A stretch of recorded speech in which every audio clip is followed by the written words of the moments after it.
বিষ্ণু ইসা ইসলাম হুনাইনের যুদ্ধ শেষে ফিরতেছেন, প্রতিমধ্যে বেলাল রাদিয়াল্লাহু তাআলা আনহু আজান দিচ্ছেন। তো পাশে ছিল মুশরিকদের একটা পল্লী, কিছু মুশরিক তরুণ, তারা আজানকে ব্যঙ্গ করতেছে। মনে কষ্ট পাওয়ার মতো ব্যাপার না? কিন্তু বিশ্বনবী ওইখানে দেখেন কি খুঁজলেন। বিশ্বনবী খেয়াল করলেন কণ্ঠটা বড় সুন্দর, দরাজ গলা। বিশ্বনবী সাহাবীদেরকে বললেন ধরো, সবগুলারে ধরে বিশ্বনবী সামনে আনা হলো। ওরা হাঁটু গেড়ে বসলো। বিশ্বনবী বললেন তোমাদের মধ্যে কে যেন ব্যঙ্গ করে আজান দিচ্ছিল, তার গলাটা বড় উঁচু।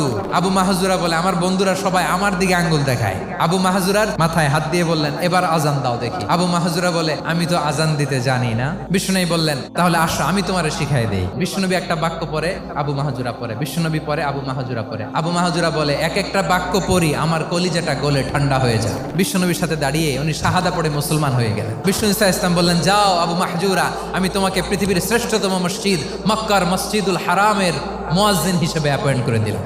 দেখছেন কিভাবে ট্যালেন্ট হান্টিং করতে হয়।